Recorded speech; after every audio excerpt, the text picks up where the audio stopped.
তুমি যদি ভেবে থাকো আমাকে বিয়ে করছো জন্য আমার উপরে অধিকার খাটাবে, আবার পরীক্ষায় ভালো নাম্বার করবে, তাহলে জীবনের বড় ভুল করবে। আমি তোমাকে একদম স্বামী হিসেবে মানতে পারছি না। তুমি আমার স্টুডেন্ট হয়ে গেছো, সেখানে তোমাকে আমি স্বামী হিসেবে কিভাবে মেনে নিব? আমাকে কি আপনার বাচ্চা লাগে নাকি? আর আমি অলরেডি ভালো স্টুডেন্ট, আমার কারো সাহায্য লাগে না। আমি নিজের যোগ্যতায় A+ পেয়েছি, বুঝতে পারছেন? আর আপনাকে কে বলছে আমাকে স্বামী হিসেবে মেনে নিতে? সরেন, ঘুমাবো, ঘুমাতে দেন। আয়ান কথাটা বলে নদীর শাড়ির আঁচল সরিয়ে দিয়ে শুয়ে পড়ল। নদী আয়নের দিকে তাকিয়ে ফুঁসতে লাগলো। নদী মুখ ভেঙচি দিয়ে ঘুরে শুয়ে পড়ল। আয়ান নদীর দিকে ঘুরে নদীর পিঠের দিকে তাকিয়ে ভাবতে লাগলো। পোকা নিয়ে এসে পিঠের ভিতরে ছেড়ে দিলে কেমন হবে? খুব দেমাগ দেখায় বেআইন করতে। বেশি ভাব নিলে ভাব ভেঙে দিব। এতদিন আপুর জন্য কিছু বলি নাই, এখন কিছু বললে খবর আছে। ওয়েট, আরামে ঘুমানো বের করছি। আয়ন ইচ্ছে করে নদীকে পিছন থেকে জড়িয়ে ধরল। নদী চমকে উঠল সামনের দিকে ঘুরতে। আয়ান নদীর বুকে মাথা দিয়ে ঘুমানোর ভান করতে লাগলো। নদী আয়ানকে সরিয়ে দেওয়ার চেষ্টা করতে লাগলো। আয়ান একটু নড়ে আরও শক্ত করে জড়িয়ে ধরল। নদী রেগে বলল, তুমি কি জেগে আছো নাকি? ইচ্ছে করে আমাকে জড়িয়ে ধরছো নাকি? আয়ান, ছাড়ো বলছি। আয়ান কিছু না বলে চুপচাপ ঘুমানোর ভান করতে করতে ঘুমিয়ে গেল। নদী ভাবতে লাগলো। ঘুমিয়ে মনে হয় গেছে। উফ। নদী আয়নকে আর না সরিয়ে দিয়ে ওর হাতের উপরে হাত রেখে ঘুমিয়ে গেল।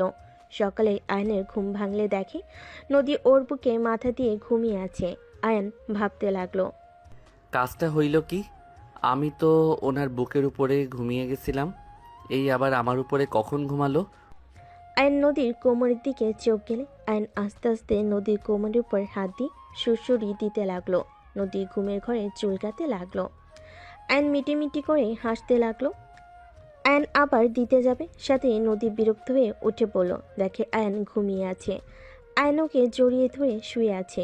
নদী আস্তে আস্তে আয়নের হাত সরিয়ে দিয়ে খাট থেকে উঠে পড়ল। নদী আলমারির কাছে গিয়ে শাড়ি বের করে ওয়াশরুমে চলে গেল। আয়ন এক চোখ খুলে দেখে নদী নাই। আয়ন লাফ দিয়ে উঠে ভাবতে লাগলো। উফ, ওই বেডা বিয়ে করে নিয়ে যাওয়া বাদ দিয়ে গার্লফ্রেন্ড নিয়ে পালাইলো, আর ওর হবু বউ আমার কপালে চলে আসলো। কচু, যদি কোনোদিন সামনে পাই লাথি মারবো পিছনে, বজ্জাত পোলা। আয়ান কথাগুলো ভাবছিল। তখনই ফ্রেশ হয়ে নদী ওয়াশরুম থেকে বের হয়ে দেখে আয়ন কিছু নিয়ে ভাবছে। আয়ানকে দেখে নদী বলে ওঠে। ওই কি ভাবো এত? নদীর কণ্ঠ শুনে আয়ন পিছনে তাকিয়ে বলে। কিছু না। আয়ন কথাটা বলে উঠে আলমারি থেকে শার্ট প্যান্ট বের করে নদীর মাথা থেকে তোয়ালে খুলে নিলে।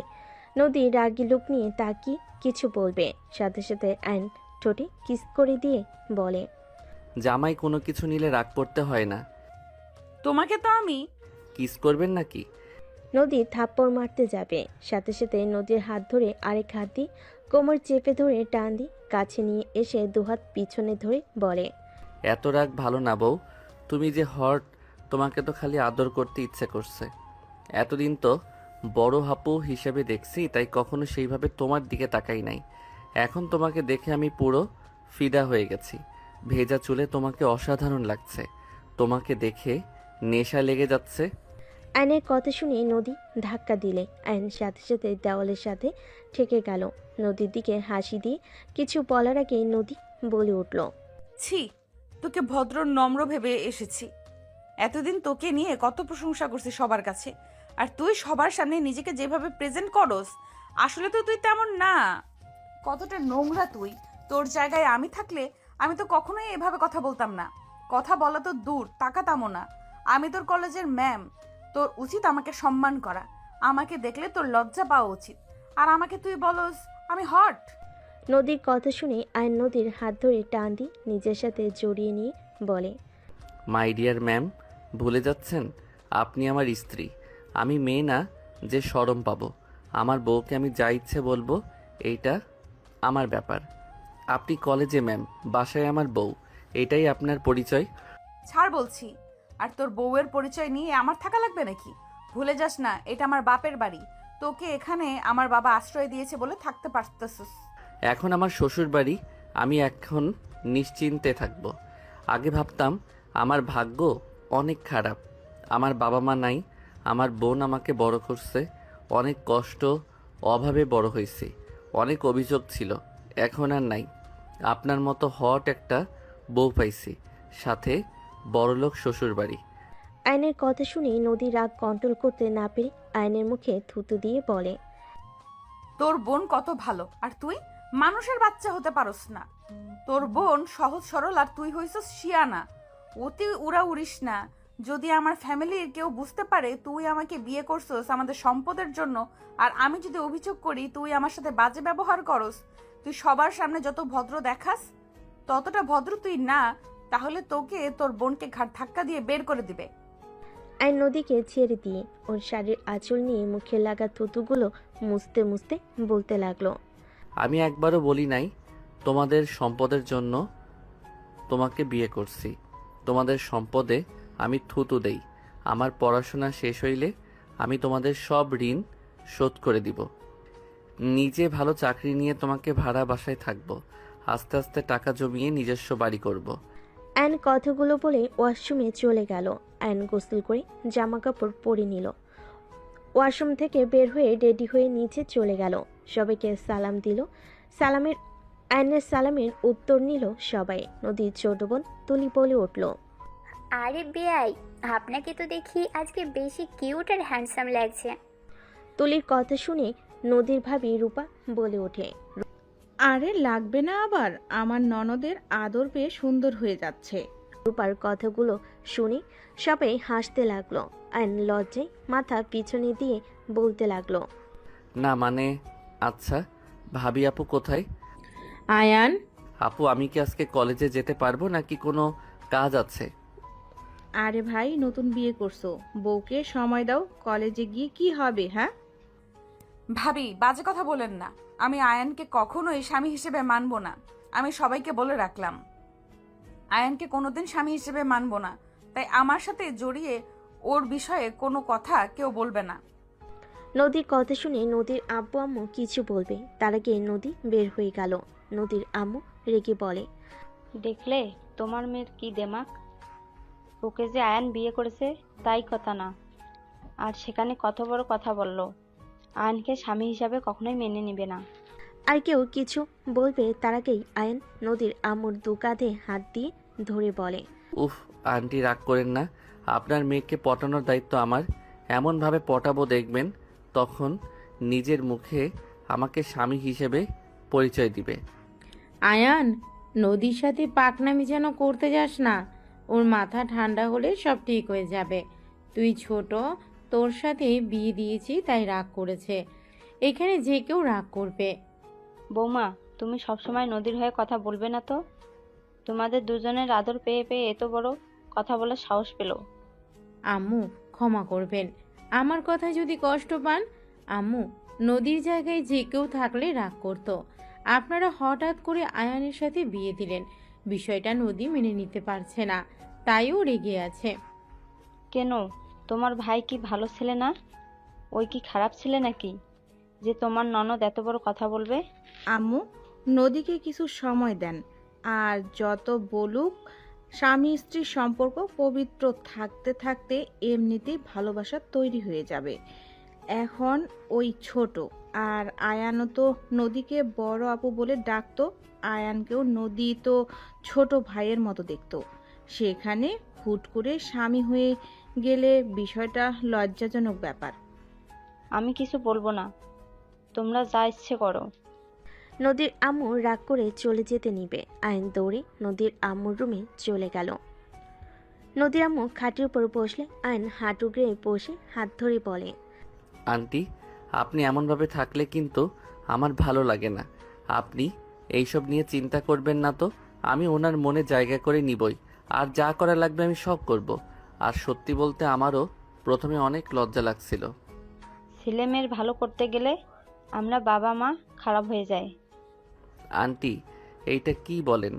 ভাইয়া আপুরা আর উনিও আপনাদের দুইজনকে অনেক ভালোবাসে। ওনার রাগ হয়েছে তাই এমনভাবে কথা বলছে। আপনি শুধু শুধু রাগ করছেন, দেখেন, আপনি আর আঙ্কেল হুট করে আমাকে বিয়ের কথা বলেন। আমি রাজি হইতে চাই নাই।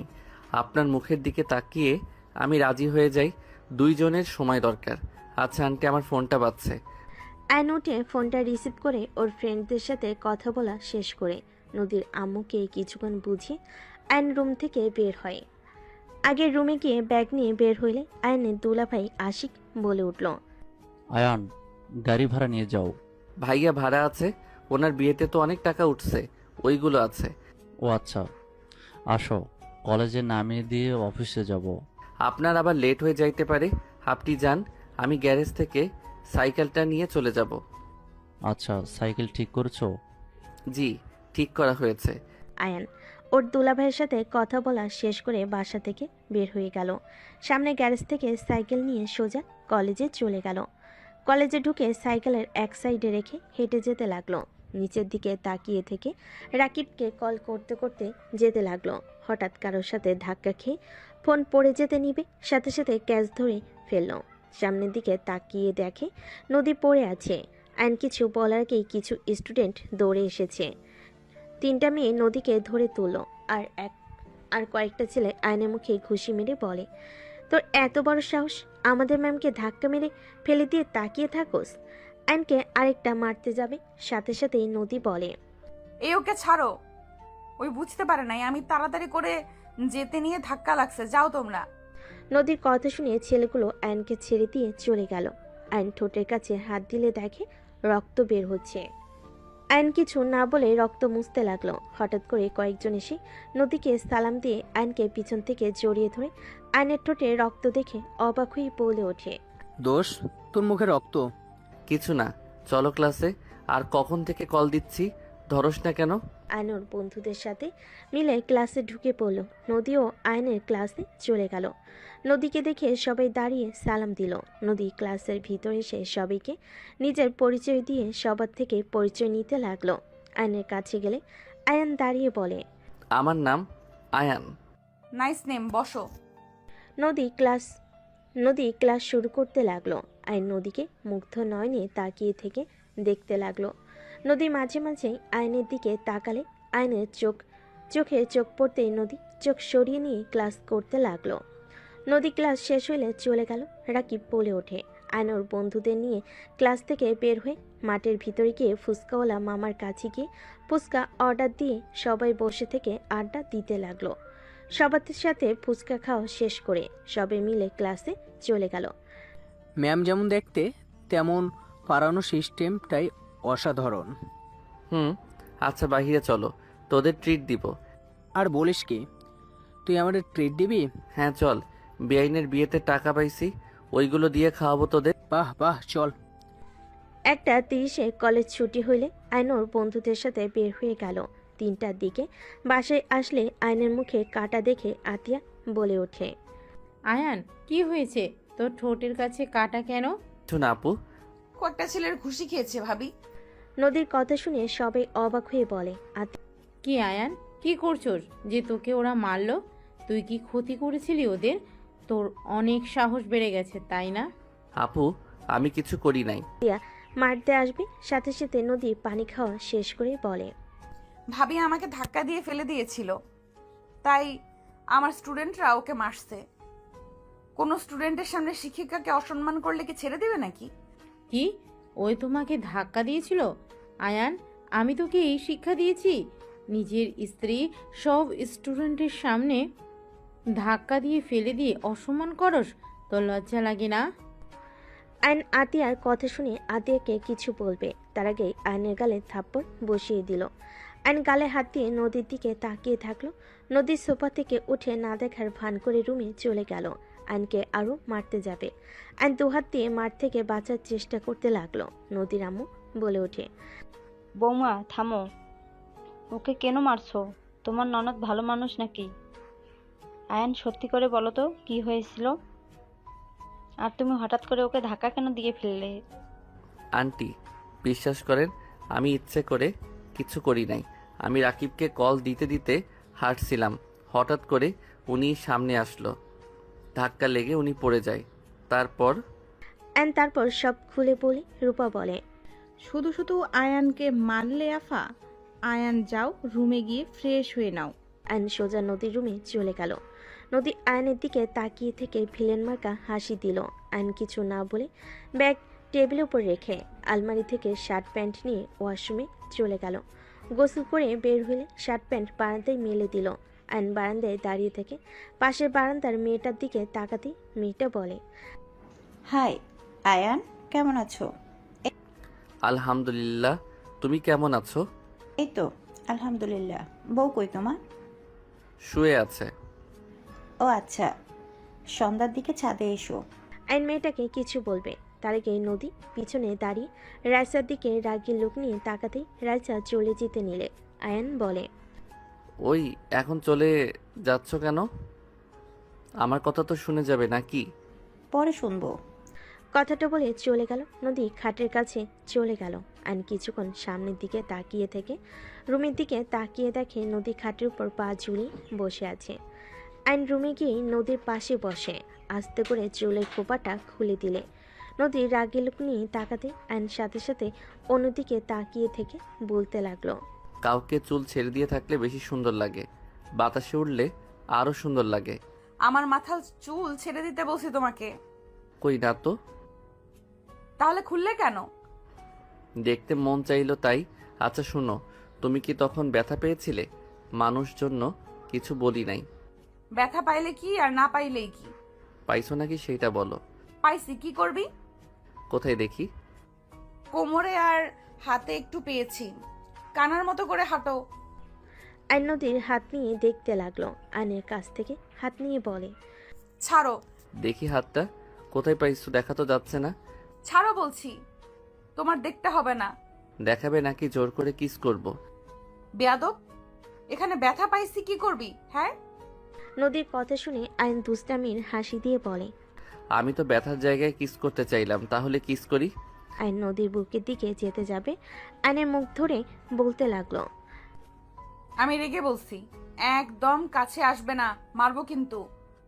রেগে বসে কেউ রোমান্স করার জন্য বুকের দিকে দেখায় নাকি? নিশ্চয়ই তোমার আমার ভালোবাসা পেতে ইচ্ছা করছে, এত লজ্জা পাও না? নদী আইনের মাথা সরিয়ে দিয়ে লাফ দিয়ে উঠে দৌড়ে রুম থেকে বের হয়ে গেল। আইন খিলখিল করে হাসতে হাসতে খাটের উপরে গড়াগড়ি খেতে লাগলো। নদী পিছিয়ে এসে দরজার আড়াল থেকে আয়নের হাসি দেখে নিজের অজান্তে মুখে হাসি ফুটে উঠল। আয়নের ফোন বেজে উঠলে আয়ন কলটা রিসিভ করলো। আসসালামু আলাইকুম। কে? আমি। ও আমার নাম্বার কোথায় পেলেন? আয়ান, বাসে ফিরে আয় বাবা, আর কত আমাদের শাস্তি দিবি? বাই। আয়ন কল কেটে দিল। আয়নের ফোন বাজতে লাগলো। আয়ন ফোন বন্ধ করে রেখে রুম থেকে বের হয়ে গেল। আয়ন নিচে গেলে তুলি বলে ওঠে, আয়ান, একটু বের হব, তুমি কি আমাকে নিয়ে যাবে? কোথায় যাবে? প্রতিদিন যেখানে যাই সেখানেই। ও আচ্ছা। প্রতিদিন তুই কোথায় যাস রে? ওনার ফ্রেন্ডদের সাথে আড্ডা দিতে যাই। ও তা তুলি, তুই একা যা, প্রতিদিন ওকে নেওয়া কি দরকার? আয়ান গেলে বান্ধবীরা ফ্রিতে খাওয়াই। তুলি কথাটা বলে হাসতে লাগলো। সবাই ভুল কুচকে তাকায়। নদী বলে ওঠে, মানে কি? মানে আসলে ও তুমি তো মানে আসলে ও তুমি তো আয়ানকে স্বামী হিসেবে মানোই না, তাই তোমাকে বলে কিছু হবে না। আয়ানকে নিয়ে গেলে আমার ফ্রেন্ডরা আয়ানের প্রেমে হাবুডুবু খাচ্ছে। আয়ান ওদের সাথে কথা বললে ওরা ফিদা। এদিকে আমি যা ইচ্ছে অর্ডার দিই খেতে থাকি, সব বিল ওরা দেয়। ঘোরা থেকে শুরু করে সব ওরা পেমেন্ট করে। আমি আর আয়ান শুধু খাই, ঘুরি ফ্রিতে। তুলি কথাটা বলে হাসতে লাগলো। সবাই শুনে অবাক হয়ে তাকিয়ে আছে। নদী ঠাস করে তুলির গালে থাপ্পড় মেরে দিল, আর আতিয়া আয়নের গালে থাপ্পড় মেরে দিল। আইন তুলি দুজনের দিকে তাকিয়ে অসহায় চোখে তাকালে আতিয়া বলে ওঠে, মেয়েদের মন নিয়ে খেলা করতে খুব ভালো লাগে তোর, তাই না? সামান্য কিছু টাকার জন্য তুই ওই মেয়েগুলোর সাথে ফ্ল্যাট করস? তোর কোনো ধারণা আছে? আপু আমি কি করলাম? আয়নের গালে আরেকটা থাপ্পড় মেরে বলে, যখন ওই মেয়েগুলো জানতে পারবে তুই ওদের সাথে মজার ছলে এইসব করেছিস, কেমন লাগবে ওদের? কোনো ধারণা আছে তোর? তুলির কথা শুনে নদীর আম্মু অবাক হয়ে বলে, তুই কি করস? মানে তুই জানোস না নিজের রক্তের পরিচয় দিচ্ছিস নাকি? যদি রক্তের পরিচয় দেস তাহলে দরজা খোলা আছে, বের হয়ে যা। ভাবি এসব কি বলছেন? তুই চুপ কর। তুই এত খারাপ, তোকে কি আব্বু টাকা দেয় না? অন্যের টাকায় খাওয়া ঘোরার জন্য দুজন মিলে ওই মেয়েদের সাথে এমন করতে লজ্জা লাগে না? আয়ানকে বাদ দিলাম, ওই ছোট, তুই তো ওর বড়, আর একটা মেয়ে হয়ে এসব করতে লজ্জা করে না? আরে আজব তো, আমি এখানে কি করছি? ওদের আমি বারবার বুঝিয়েছি, দেখ আয়ান ছোট, এসব প্রেম প্রীতি বুঝে না, ওর পিছনে ঘুরে লাভ নেই। ওরা উল্টা আমাকে বলে আমি নাকি আয়ানকে লাভ করি, জন্যই নিয়ে আসি না। আমাকে অনেক ধরনের কথা বলতো, তো আমি কি করব? সেখানে ওদের যদি আয়ানের সাথে কথা বলতে ভালো লাগে, আমার কি দোষ? আয়ান তো আর ওদের সাথে খারাপ কথা বলে না। আয়ান কেমন জানি কথা বলে, ওরা মুগ্ধ হয়ে শুনে আর হাসে। ওদের দোষ আমাদের না, ওদের দোষ আমাদের না, আমরা বারবার করেছি তো। আর আমাকে বলেছিল আয়ানকে পটাবে, সেখান থেকে ওদের চ্যালেঞ্জ অনুযায়ী যাই, 1 মাস হয়ে গেছে, আয়ানকে কেউ পটাতে পারেনি। আর এমনিতেও আয়ানেরও লাভ আছে, আমি তো দেখি ভাবি। বাহ ভাইয়া, ওকে আসা যাওয়ার যে ভাড়া ওইটা দেয়, ওই সাইকেলে নিয়ে যাওয়ার কারণে ওই টাকা থাকে, ওটা দিয়ে খাই। প্রতিদিনের 50 টাকা হাত খরচ দিয়ে চলে নাকি? কি? বাট আয়ানকে তো 200 টাকা করে দেওয়ার কথা। নদীর আব্বু তো বলে দিয়েছে। আর 150 টাকা কই যায়? আমার কাছে থাকে। আম্মু আমার দোষ নাই, আতিয়া 50 করে দিতে বলে, এর বেশি দিতে না করেছে। আর যখন ওর খুব দরকার হয় তখন যে টাকা জমা থাকে ওইখান থেকে নিয়ে দিয়ে দেয়। বৌমা, এইটা একটু বেশি করে ফেলছো না আয়নার সাথে? আয়ন আতিয়াকে কিছু বলার সুযোগ না দিয়ে উঠে দাঁড়িয়ে পড়ল। আপু, আমি আমার রক্ত পরিচয় দিচ্ছি, তুমি আমাকে এটা বলতে পারলে? ওকে ঠিক আছে, দরজা তো খোলা তাই না? চলে যাচ্ছি, তুমি থাকো। আজ থেকে আমার দায়িত্ব তোমাকে নিতে হবে না। ধন্যবাদ আমাকে 8 বছর লালন পালন করার জন্য। এই ঋণ আমি হয়তো শোধ করতে পারবো না, বাট ভাই হয়ে আমার কর্তব্য আমি পালন করার চেষ্টা করব। আয়ন চোখের পানি গড়িয়ে পড়তে আয়ন মুছে চলে যেতে লাগলো। আশিক নদীর আব্বু রূপা আয়নকে আটকানোর জন্য হাত ধরে আতিয়া বলে ওঠে, আম্মু, রূপা আশিক ছেড়ে দাও, বড় হয়ে গেছে, আমাকে ছাড়া সে অনেক কিছু করতে শিখে গেছে, চলে যেতে দেন। আর নদী ও আয়ানকে স্বামী হিসেবে মানে না, তাই কোনো চিন্তার বিষয় নেই যে ওই চলে গেছে নদী কষ্ট পাবে। বাহ, এইটা হবে। যা চলে যা চলে। আয়ান, দাঁড়িয়ে আছোস কেন? আতিয়া পাগল হয়ে গেছো নাকি? ওই একা কোথায় যাবে? আর তুমি ওকে ছাড়া থাকতে পারবে নাকি? এই দুনিয়াতে আমরা সারা, তোমাদের কোনো আত্মীয় আছে নাকি? কোথায় থাকবে ওই ভালো জানে, না হলে এত বছর কিছু না, আজ বলে বের হয়ে যাবে। বাহ, বড় হয়ে গেছে তো, যেতে দাও। বৌমা, বেশি বোঝা ঠিক না। আতিয়া আয়নের দিকে ধমকে সুরে বলে, তোকে যেতে বলেছি না? যা, বের হ। দাঁড়িয়ে আমার দিকে কি দেখোস? যা, ভাবতেছ সম্পূর্ণ ভুল, তোকে ছাড়া ভালোই থাকবো, বের হ।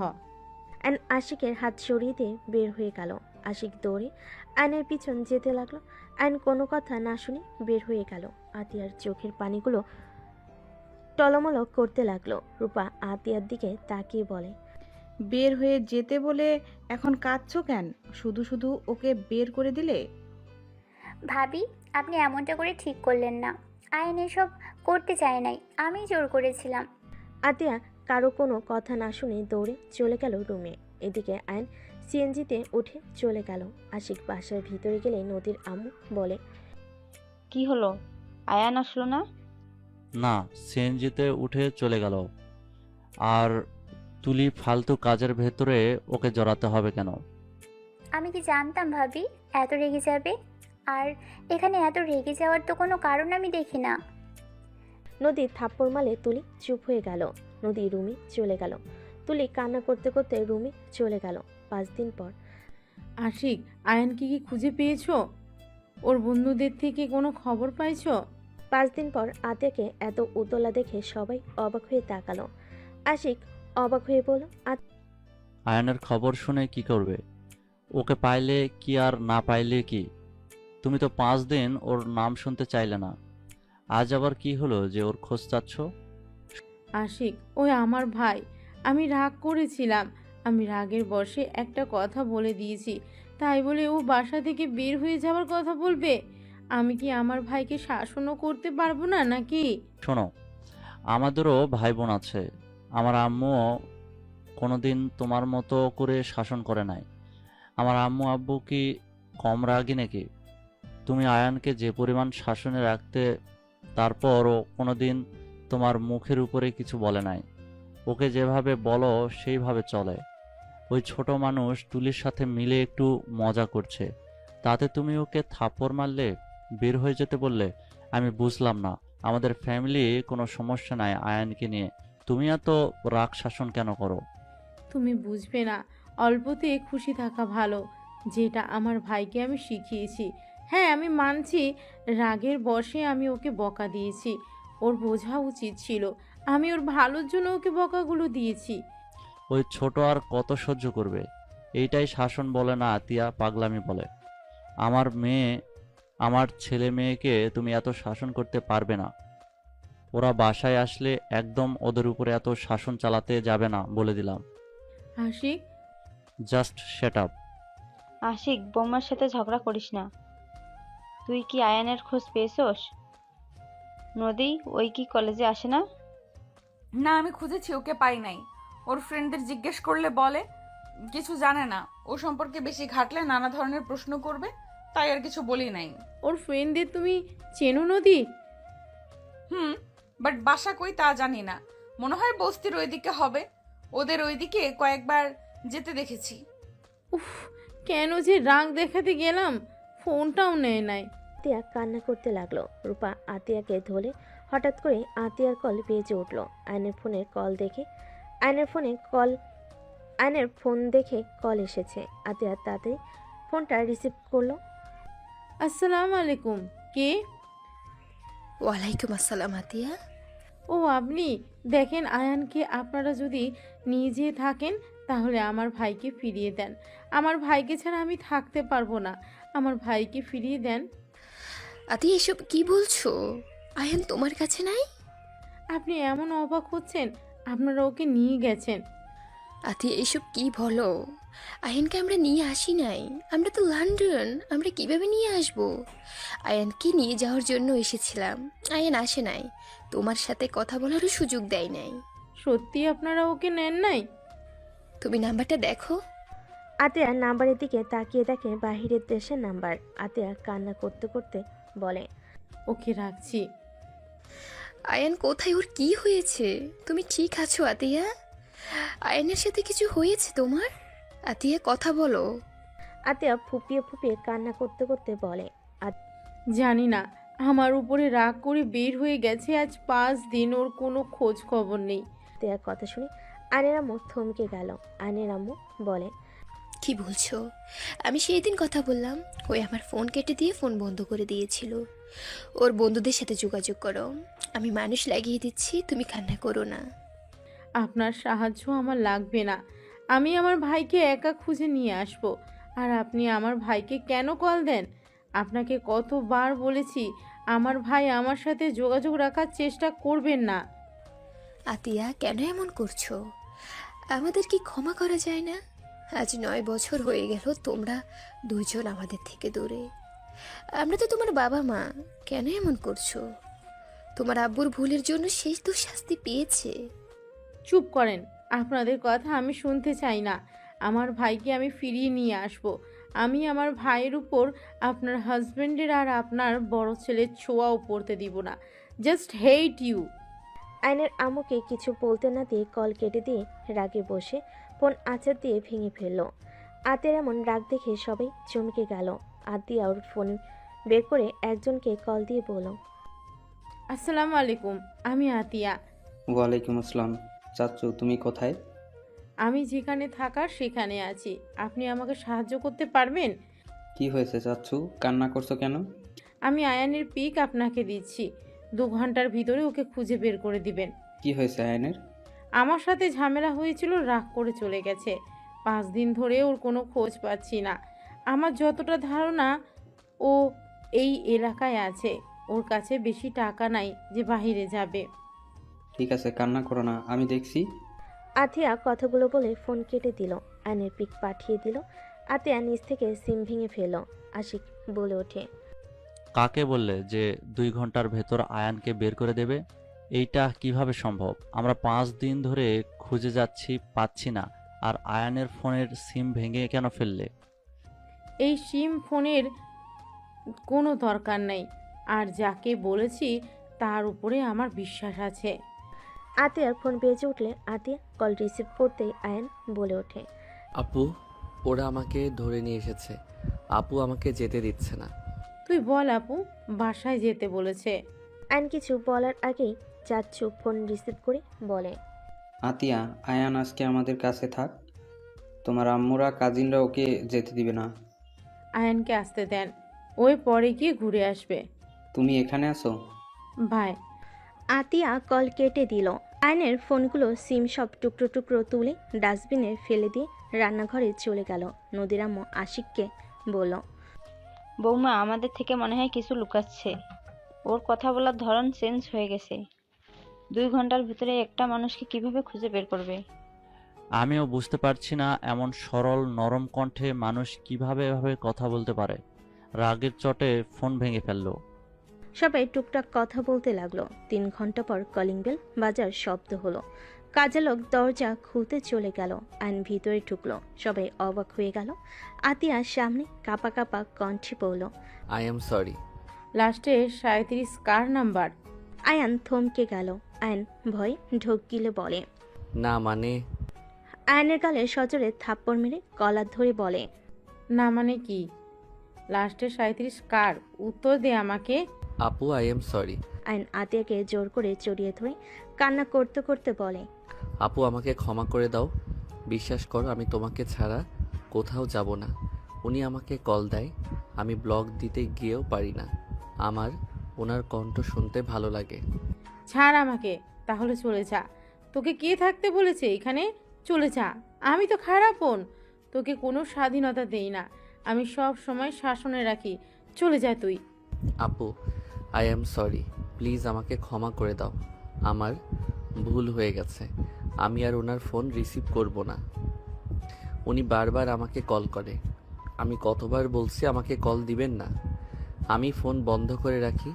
ফোন চালু করলে ওনার 1000টা কল আসে। আমাকে আগে কেন বলস নাই? আমার থেকে আর কি কি লুকাচ্ছিস তুই? আর তুই এই 5 দিন কোথায় ছিলি? আপু, আমি একটা জব নিয়েছি। ওইখানে থাকা খাওয়া সব ফ্রি। মাসে 10,000 টাকা দিবে। তোকে জব নিতে কে বলেছে?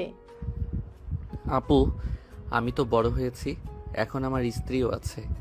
বউকে কিছু কিনে দিতে গেলে সেই তোমার থেকে চাইতে হবে বা দুলাভাইয়ের থেকে। আমার এইটা মোটেও ভালো লাগবে না। নিজে সবার ঘাড়ে বসে খাচ্ছি, আবার বউকে কিছু দিতে গিয়ে তাদের থেকে যদি নিতে হয়। ওই, তোকে আমি বলছি আমাকে কিছু গিফট করতে? ওই, তোর বয়স কত? এত পাকনামি তোকে কে করতে বলছে? ফাজলামি করস তুই, তাই না? সবাইকে টেনশনে ফেলে ফাজলামি করস। আতিয়াকে আয়ন ছেড়ে দিয়ে নদীর দিকে তাকালে আয়ন বলে, আই এম সরি। আমাকে প্লিজ সবাই ক্ষমা করে দেন। আমি কাউকে চিন্তায় ফেলতে চাই নাই। আপু আমাকে সেই দিন এমন কিছু বলছিল, আমি বিষয়টা মেনে নিতে পারছিলাম না। এই, কি এমন বলছে তোকে? তোর বোন তো তোকে মাঝে মাঝে রেগে বাড়ি থেকে বের হয়ে যেতে পারে। সেখানে এতদিন যাস নাই, সেদিন কেন গেলি? বের হওয়ার ব্যাপারে আমার খারাপ লাগে নাই। আমার খারাপ লাগছে আপু আমাকে রক্তের পরিচয় দেওয়ার কথা শুনে। আমি কি এমন করছিলাম? আমি তো জাস্ট ওই মেয়েদের সাথে কথা বলতাম মজা করে। এর থেকে তো আমি কোনো বাজে কথা ভিতরে বা তাদের দিকে বাজেভাবে তাকাইও নাই। রুমে যা। আমার রাগ আরো বাড়ছে কিন্তু তোর উপরে। যাচ্ছি। আর একটা কথা বলার আছে। কি কথা? আপু, সাথী মেয়েটা আমার পিছনে লাগছে। সাথীকে? যে আমাকে ধরে নিয়ে গেছিল, ওনার ছোট মেয়ে, আমাদের পাশে কলেজে নাকি পড়ে। ও, তুই এড়িয়ে যাবি? আর তুই বিয়ে করছিস এটা কাউকে জানানোর দরকার নেই। আপু, না জানালে ওরা বিয়ে কথা বলছে। আমার পড়াশোনা শেষ হইলে অনুষ্ঠান করবে। আর ইন্টার পরীক্ষা দেওয়ার পরে আমাদের নাকি বিয়ে পড়িয়ে রাখবে। আমি কথা বলে নিব, তুই যা রুমে। কে বিয়ে পড়াবে? আসলে তোমাদের বড় ভাই বোনের মাঝে চলছেটা কি? তোমাকে কে কিডন্যাপ করেছিল? আমু, কিডন্যাপ না, আমি যাকে বলেছিলাম সেই ওকে খুঁজে নিয়ে গেছিল। ও আরেকটা কথা আপু, রূপা মেয়েটা নাকি ভাবি হয়। আঙ্কেলের কোম্পানির শেয়ারে যে মেয়েটা আছে উনি। কি? হুম। সব ঝামেলা একসাথে আসা লাগবে? রূপা ম্যাম তোমার ভাবি হয় মানে? কি বলো এসব? ওনার সাথে তোমাদের সম্পর্ক হওয়ার তো দূর, ওনাদের তো অনেক বড় বিজনেস আছে, ওনার শ্বশুর শাশুড়ি সব লন্ডন থাকে, উনি বছরের একবার আসে, ওনাদের সাথে তোমাদের সম্পর্ক থাকার কোনো ভাবে সম্ভব না। ওর কথা রাখো তো, ও তো বড় মাপের মানুষদের সাথে আমাদের কি সম্পর্ক হবে? সাথী ওর বড় বোন রূপা, রূপার আব্বুকে আমি চিনি, উনি তো ভালো মানুষ, গরিবদের সাহায্য করে, সেখান থেকে পরিচয়। ও তাই বলো? আয়ন চলে গেল। আতিয়া নিজের রুমে চলে গেল। তুলি বলে ওঠে, দেখছো, সাথী আমাদের সাথে পড়ে, আমাদের ক্লাসে টপার, সেও ওর পিছনে লেগেছে, শুধু আপু আয়নের মর্ম বুঝলো না। Just shut up. নদী ধমক দিয়ে চলে গেল। আয়ন গোসল করে পোশাক পরে খাটের পর বসতেই নদী বলে ওঠে, বড়লোক বউ পেয়ে যাচ্ছিস, তোর তো মনে হয় খুশিতে আজ ঘুম হবে না। বাজে কথা বলো না। চকলেট খাবে? তোর চকলেট তুই খা। আমার শার্ট দিয়ে নাক পরিষ্কার করছিলেন নাকি? একটা শার্টের অবস্থা খারাপ। হো, ঠান্ডা লাগছে দেখে তো মনে হয় না। কান্না করছেন নাকি? হি হি। আমার বউ আমাকে একটু হইলেও ভালোবাসে। চুপ কর। কে তোকে ভালোবাসে? হ্যাঁ, আয়নের সামনেই আঙ্গুল তুলে কথাগুলো বলতে আয়ন সাথে সাথে নদীর হাত ধরে টান দিয়ে কোলে বসিয়ে দিয়ে পিছন থেকে জড়িয়ে ধরে ঘাট থেকে চুল সরিয়ে কিস করলে নদী কেঁপে উঠল। নদী নিজেকে ছাড়ানোর চেষ্টা করতে লাগলো। আয়ন নদীর পেটে হাত দিয়ে নিজের সাথে চেপে ধরে বলল, ভালোবাসো মুখে বললে কি সমস্যা? হ্যাঁ, আমি তোকে ভালোবাসি না, ছাড় বলছি। আয়ন নদীকে টান দিয়ে খাটের উপর ফেলে দিয়ে দুই হাত খাটের সাথে চেপে ধরে মুখের কাছে নিয়ে যেতে নিলে নদী নিজেকে ছাড়ানোর চেষ্টা করতে লাগলো। আয়নের নিঃশ্বাস যত মুখের উপর পড়তেছে নদী কেঁপে উঠতে লাগলো। আয়ন ঠোঁটের কাছে গেলে নদীর ঠোঁট জোড়া কাঁপতে লাগলো। আয়ন ঠোঁট জোড়া নিজের দখলে নিয়ে নিল। নদীর চোখ বন্ধ করে ফেল। আয়ন নদীর ঠোঁট জোড়া নিজের দখলে নিয়ে নিল। নদীর নিঃশ্বাস ঘন হতে লাগলো। আয়ন আস্তে আস্তে নদীর শাড়ির আঁচলে হাত দিয়ে সরিয়ে দিতেই হঠাৎ করেই নদীর ফোন বেজে উঠল। নদীর ধাক্কা দিয়ে সরিয়ে দিয়ে শাড়ির আঁচল ঠিক করে ফোন হাতে নিয়ে বারান্দায় চলে গেল। আয়ন ভুরু কুঁচকে তাকিয়ে বিড়বিড় করে বলতে লাগলো, শালা কল দেওয়ার সময় পেল না। আয়ন কথাটা বলে উঠে পড়তে বসলো। আয়ন পড়াশোনায় মনোযোগ দিতে লাগলো। নদী কথা বলা শেষ করে পিছনে ঘুরে আয়নের দিকে তাকিয়ে থেকে বারান্দা থেকে বের হয়ে ল্যাপটপ নিয়ে খাটে বসলো। আয়নের ফোনের কথা মনে পড়তেই আয়ন পিছনের দিকে ঘুরে তাকিয়ে বলল, বউ, আপু কি আমার ফোনটা নিয়ে নিয়েছে? ভেঙে ফেলছে, ফোন সিম দুইটাই। নদীর কথা শুনে আয়নের মন খারাপ হয়ে গেল। আয়ন আর কিছু না বলে চুপচাপ পড়তে বসলো। নদী আয়নকে দেখে বলল, এই সত্যি করে বলো তো, তোমরা ভাই বোন আমাদের থেকে কি কিছু লুকাচ্ছ নাকি? কি লুকাবো? আমার মনে হয় কিছু লুকাচ্ছ। লুকাচ্ছি। আপনাকে লাভ করি, আপনি বুঝেন না। ফালতু। নদী আর কিছু না বলে কাজ করতে লাগলো। আয়ন পরে মনোযোগ দিতে লাগলো। রাতে সবে খেতে গেল। আয়ন খাবার খেতেই নদীর পাশে বসলো। আতিয়া সবাইকে খাবার দিতে লাগলো। আয়নকে খাবার দিলে আয়ন নিচের দিকে মাথা দিয়ে চুপচাপ খেতে লাগলো। হঠাৎ করে আতিয়ার দিকে তাকালে আতিয়া বলে ওঠে, কিছু বলবি নাকি? না। তাহলে বারবার তাকাচ্ছিস কেন? আয়ন কিছু না বলে খেতে লাগলো। আয়ন আতিয়ার দিকে তাকিয়ে বলে, আপু আমার খেতে ইচ্ছে করছে না। কেন, কি হয়েছে? কিছু না, আমি খাবো না, গলা দিয়ে ভাত নামছে না। আয়নের কণ্ঠটা কান্নামাখা হইলে আতিয়া বলে ওঠে, আর 1 মাস আছে কুরবানি ঈদের, তখন আমি তোকে ছেড়ে দিব। এই 1 মাস এখানে থাক। আর নদী তোকে যেহেতু পছন্দ করে না, নদী তুমি আয়ানকে ডিভোর্স দিয়ে দিও, ও এখান থেকে একেবারে জন্য চলে যাবে। আতিয়ার কথা শুনে নদীর বুকটা কেঁপে উঠল। আয়নের দিকে তাকালো। নদীর আম্মু বলে, এইসব কি বলো? ডিভোর্স দিব মানে? আর আয়ান এবার কোথায় যাবে? আম্মু দেখেন, নদী আয়ানকে অপছন্দ করে, সেখানে জোর করে কোনো সম্পর্ক রাখা উচিত না। আমার মনে হয় ডিভোর্স দেওয়া ভালো।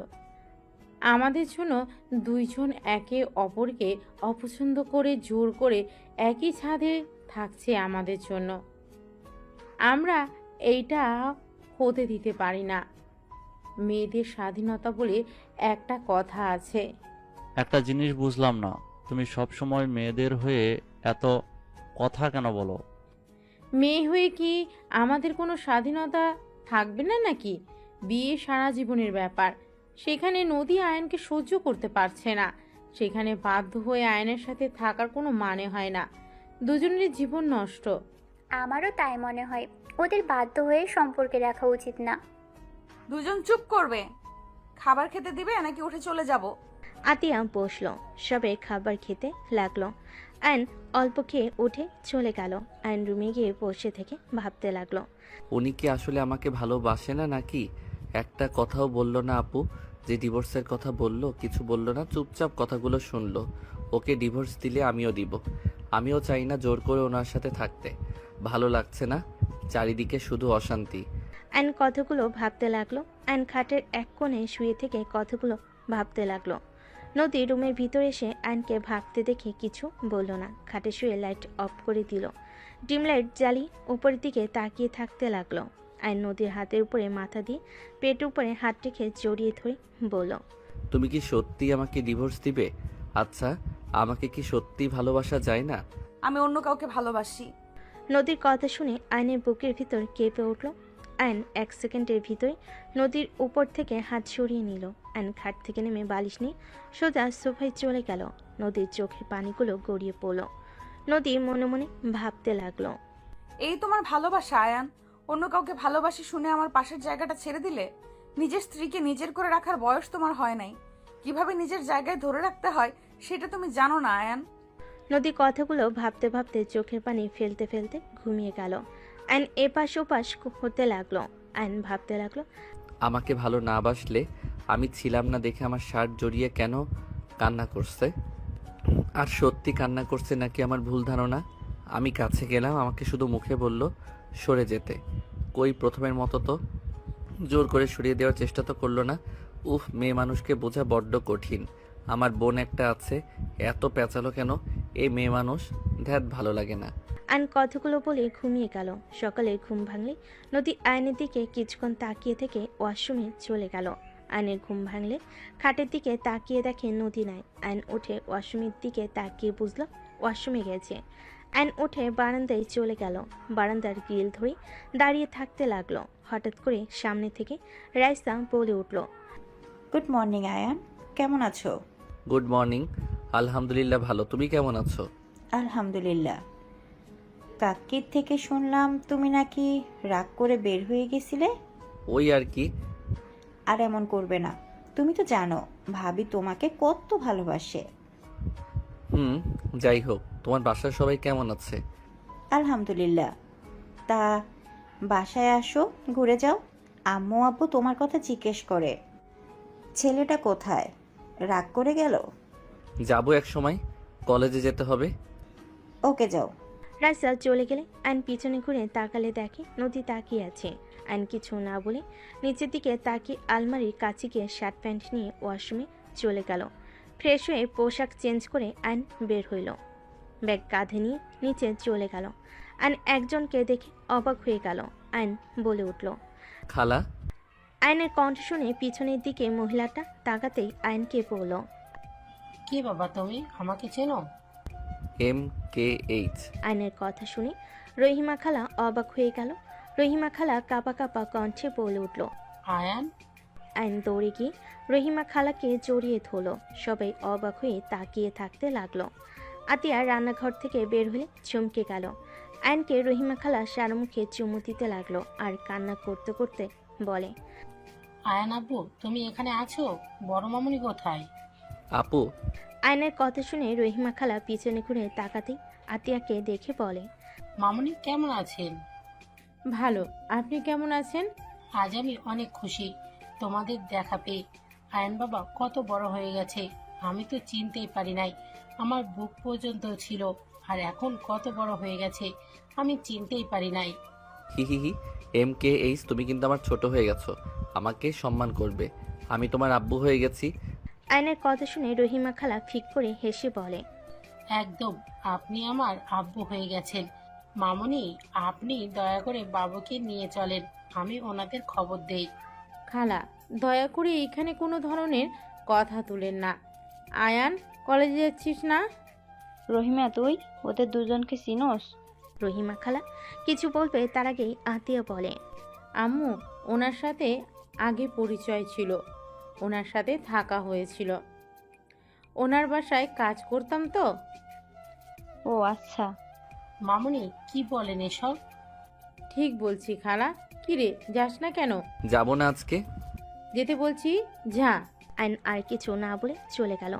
রহিমা খালা আতিয়াকে বলে, মামুনি, বেয়াদবি মাফ করবেন, আপনি আয়নবাবু এখানেই থাকেন, আমি ওনাদের জানিয়ে দিই, ওনারা আপনাদের ছাড়া ভালো নেই। কে ভালো নাই রে?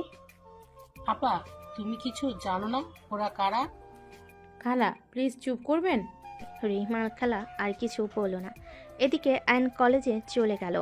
কলেজ ছুটি হলে আয়ন রাকিবকে বলল, এই যে মেয়েটা আসছে, তুই ওই মেয়েটাকে পটিয়ে নিবি। যদি নিস তাহলে তোর লাইফ সুন্দরভাবে কাটবে। কে ও? এখানে নাম করা বিজনেসম্যানের ভাতিজি। বলিস কি, রায়হান চৌধুরীর ভাতিজি? হ্যাঁ, থাক, আমি যাই। আয়নের সাথে কিছু বলার আগে সাইকেল নিয়ে জোরে চালিয়ে চলে গেল। নদীকে দাঁড়িয়ে থাকতে দেখে আয়ন সামনে গিয়ে বলে, সাইকেলে যাবেন নাকি? নদী কিছু না বলে পাশে রিকশায় উঠে পড়ল। আয়ন আর কিছু না বলে ওর পিছন পিছন যেতে লাগলো। বাসে গেলে নদী সোজা রুমে চলে গেল। আয়নও রুমে চলে গেল। নদী ফ্রেশ হয়ে নিচে চলে গেলে আয়ন ফ্রেশ হতে চলে গেল। ফ্রেশ হয়ে নিচে গেলে আয়ন আতিয়াকে বলল, আপু, আমি একটু বাইরে যাব। MKH, তুমি কতদিন আছো? আছি, আজকেই দিনটাই। MKH মানে কি? নদীর কথা শুনে আয়ন কিছু না বলে চলে গেল। রহিমা খালা হেসে বলে, MKH মানে মিষ্টি খালা। এই আমাকে ছোটবেলা থেকে এটাই বলে ডাকে। ও আচ্ছা। হঠাৎ করে আয়ন দৌড়ে বাসার ভিতর ঢুকলো। সবাই ভুরকুচকে তাকালে আয়ন আতিয়াকে বলল, MKH, আপনি এটা কি করলেন? আপু তো এখন রেগে যাবে। মানে? আপু। আয়নের কথা শুনে সবাই দরজার দিকে তাকাতেই থমকে গেল। সবাই ঢোক গিলতে লাগলো।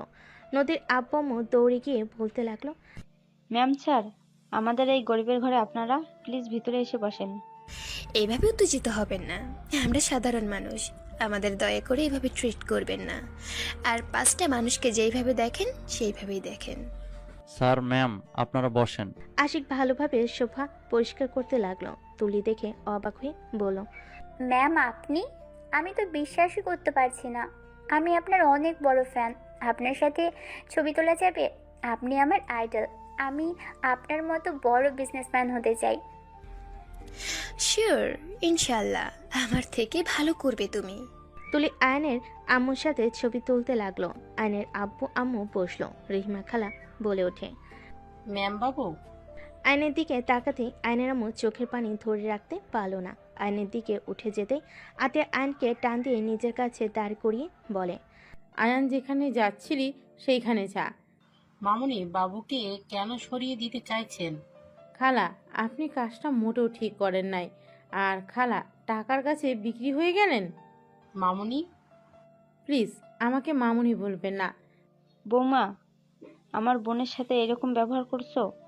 যাও ওনাদের জন্য শরবত বানিয়ে নিয়ে আসো, গরমের সময়। আতিয়া চলে গেল আয়নের আব্বু আম্মুর জন্য শরবত বানিয়ে নিয়ে আসতে। খালা এগিয়ে গেলে আতিয়া হাত সরিয়ে দিয়ে বলে, মা হয়ে টাকার কাছে বিক্রি হয়ে গেছেন। আপনাকে দেখে আমার ঘৃণা হচ্ছে। আমার একটা মেয়ে মারা গেছে, এখনো আমার আরো সন্তানেরা আছে, তাদের ভবিষ্যৎটাকে নষ্ট করে দিতে পারি না। আতিয়ার আগে কিছু না বলে শরবত বানিয়ে বের হইল। রহিমা খালা আতিয়ার পিছন পিছন যেতে লাগলো। আতিয়া দুজনকে শরবত দিয়ে বলল, শরবত খেয়ে তিনজন বের হয়ে যান। আতিয়া, কি বলো? তোমার কোনো ধারণা আছে কাদের সামনে কথা বলছো? ম্যাম স্যার, দয়া করে কিছু মনে করবেন না। আতিয়া, বেশি করে ফেলছো কিন্তু। সমস্যা নাই, আপনারা ওনাকে কিছু বলবেন না। ম্যাম, কত ভালো। ওনাদের এত সম্মান করার কি আছে? আমরা মানুষ, ওনারাও মানুষ, মাথায় তোলার কোনো মানে হয় না। আশিক রাগে আতের হাত ধরে রাগী লুক নিয়ে তাকাতে রহিমা খালা তাড়াতাড়ি করে আশিকের হাত ধরে কিছু বলবে, সাথে সাথেই আতিয়া বলে, খালা ছাড়েন, আমার হাজবেন্ড আমার সাথে যেমন ইচ্ছে তেমন ব্যবহার করবে, হাত ছাড়েন ওর। আর আপনার ম্যাম স্যার নিয়ে এখান থেকে যান। উনি তোমার হাজবেন্ড? জি মিসেস রাহেলা চৌধুরী, উনি আমার হাজবেন্ড, আর ওনারা আমার শ্বশুর শাশুড়ি, আর ওই দুটা আমার ননদ। এইটাই আমার দেবরের বউ রূপা। তাই আমি চাচ্ছি না আপনারা দুইজন আমার শ্বশুর বাড়িতে বসে থাকেন।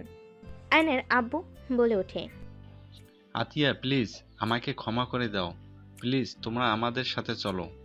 আতিয়া রেগে বলে, অসম্ভব, আপনাদের সাথে আমরা কেন যাব? আপনারা চলে যান, আমাদের দয়া করে বিরক্ত করবেন না। আমরা আলহামদুলিল্লাহ অনেক সুখে আছি, প্লিজ চলে যান। আতিয়া, আর কত শাস্তি দিবে আমাদের? রহিমা তো আমাদের ক্ষমা করে দিয়েছে, সেখানে তুমি কেন আমাদের ক্ষমা করতে পারছো না? টাকা দিয়ে সব কিনতে পারবেন, আমাদের ভাই বোনকে টাকা দিয়ে কিনতে পারবেন না, বুঝতে পারছেন? আয়নের আব্বু বলে ওঠে, দেখো তোমার শ্বশুরের কোম্পানি লসের দিকে যাচ্ছে, তুমি আর আয়ান যদি আমাদের ক্ষমা করে আমাদের সাথে আসো, তাহলে আমি আশিকের কোম্পানির বড় করার সব কিছু দিয়ে দেব। দরকার হলে তোমাদের কলেজের ওইখানে যে কোম্পানি, ওটাই আশিককে দিয়ে দেব। আয়নের আব্বুর কথা শুনে আতিয়ার আগে সামনে থাকা ফুলদানি এক আছাড়ে ভেঙে ফেল আর রাগে চিল্লায়ে বলে ওঠে, আপনি আমার স্বামীকে লোভ দেখান, আপনার কোম্পানি আপনার কাছে রাখেন। দয়া করে এখান থেকে তিনজন যান। আপনারা যদি বেশি বুঝেন, আমি আয়নকে নিয়ে এখান থেকে চলে যাব। আপু, এই চুপ, তুই এখানে একটা কথা বলবি না। আপু আফিয়া আরুষ এসেছে, শান্ত হও। আতিয়া আফিয়া আরুষকে দেখে চুপ হয়ে গেল। দুজন দৌড়ে এসে নদীকে জড়িয়ে ধরল। আফিয়া বলে, ফুপ্পি তোমরা দুইজন এখানে কার সাথে আসলে? আঙ্কেল আমাদের রেখে গেছে। মামা, তোমাকে কল দিলাম, ফোন বন্ধ কেন? ফোন সিম ভেঙে ফেলছে তোমার আম্মু। আসসালামু আলাইকুম। আপনাদের তো আমি ম্যাগাজিনে দেখেছিলাম আপনারা আমাদের বাসায়। ওয়ালাইকুম আসসালাম। আয়নের আম্মু আফিয়া আরুষকে জড়িয়ে ধরে সারা মুখে চুমু দিতে লাগলো। দুজন অবাক হয়ে তাকিয়ে থাকতে লাগলো। আফিয়া বলে ওঠে, আপনারা এত বড় মানুষ হয়ে আমাদের আদর করছেন। আমি তোমার নানি হই, আর ওইটা তোমার নানু ভাই হয়। সবাই অবাক হয়ে গেল। আফিয়া আরুষ অবাক হয়ে তাকিয়ে আছে। আফিয়া বলে ওঠে, কি বলেন? আমাদের তো নানা নানি নাই, আম্মু আর মামা আছে। আমার কথা বিশ্বাস না হলে তোমার মামা আর আম্মুকে জিজ্ঞেস করো। আফিয়া আতিয়ার আয়নের দিকে তাকিয়ে বলল, আম্মু ওনারা কি আমার নানা নানি? হ্যাঁ। আতিয়ার কথা শুনে সবাই অবাক হয়ে গেল। নদীর আম্মু বলে ওঠে, কি ওনারা তোমার বাবা মা মানে? তুমি তো বলছো তোমরা এতিম। আমাদের থেকে নিজের পরিচয় কেন লুকিয়েছো? এত বড় বাড়ির ছেলে মেয়ে হয়ে ওই বস্তিতে কি করছিলে? এইসব মানে কি? আমাদের এভাবে ধোকা কেন দিয়েছো? আশিক, তুমি আমাকে ভুল বুঝছো। আমি তোমাদের ধোকা দিতে চাই নাই। আমি ওনাদের পরিচয়ে বাঁচতে চাই না। আমরা ভাই বোন ওনাদের পরিচয় নিয়ে থাকতে চাই না। দয়া করে তোমরা আমাকে ভুল বুঝো না। আমি ওনাদের ঘৃণা করি। আমি চাই নাই আমার ছোট ভাই আমার বাবা বড় ভাইদের মতো হোক, আর টাকা কারণে অভদ্র তৈরি হোক। মানুষকে মানুষ মনে করবে না, টাকার গরমে সব কিনে নেওয়ার চেষ্টা করবে, অন্যায় করে টাকা দিয়ে মুখ বন্ধ রাখবে। এমন যেন না হয়। সেই জন্য আমি আমার ভাইকে নিয়ে দেশে এসেছি। আমার ভাইকে আমি আমার মনের মতো করে বড় করতে পেরেছি, এটাই আমার সফলতা। ওইখানে যদি রাখতাম, আমার ভাই একটা অমানুষ হতো, আর ওই বাড়িতে আমার দম বন্ধ হয়ে আসতো। অনেক কিছু চাইলে বলা যায় না আশিক, শুধু এইটা মাথায় রেখো, এমন কিছু আছে যার জন্য আমার বাবা মা ভাইকে আমি ঘৃণা করি। কেন ঘৃণা করো? রাজপ্রাসাদ রেখে বস্তিতে থাকতে কি এমন করেছো যে তোমরা ওইখান থেকে চলে এসেছো? আর আয়ানকে এত শাসনে কেন রাখতে? আয়ানকে সবসময় অভাবের ভেতরে রাখার কেন চেষ্টা করতে? কিন্তু তুমি তো আমাকে বলতে পারতে, আমার ফ্যামিলিকে না বললে। বাট তুমি তো আমার সাথে কোনো কিছু শেয়ার করো না। এই তোমার ভালোবাসা, 7 বছর ধরে আমার সাথে আসো, কিন্তু একবারও বললেন না আমাকে। বের হয়ে যাও এখান থেকে। তুমি আমাদের সবাইকে ধোঁকা দিয়েছো। ধোঁকাবাজ মেয়েকে আমি আমার বউ হিসেবে দেখতে চাই না। এখনই বের হয়ে যাও। আশিক, চুপ, একদম আমার নাম ধরে ডাকবে না। ভাইয়া, তুমি কথা বলো না। তুমি নিজেও কাউকে কিছু জানাও নাই। তুমি ছোট হয়ে সবকিছু লুকিয়ে গেছো। আপনারা আপুর সংসার ভাঙতে ভালো লাগছে নাকি? আপনারা কেন আমাদের ভিতরে আসেন? আশিক বাবা, আমার মেয়েকে ভুল বোঝো না। চুপ করেন। আমাদের স্বামী স্ত্রীর মাঝে আপনি কথা বলবেন না। আমার সন্তানদের রেখে তোমাকে যেতে হবে। আশিক, চুপ করো। বৌমা কোথাও যাবে না। সবার সমস্যা থাকতে পারে, কোনো তো কারণ আছে।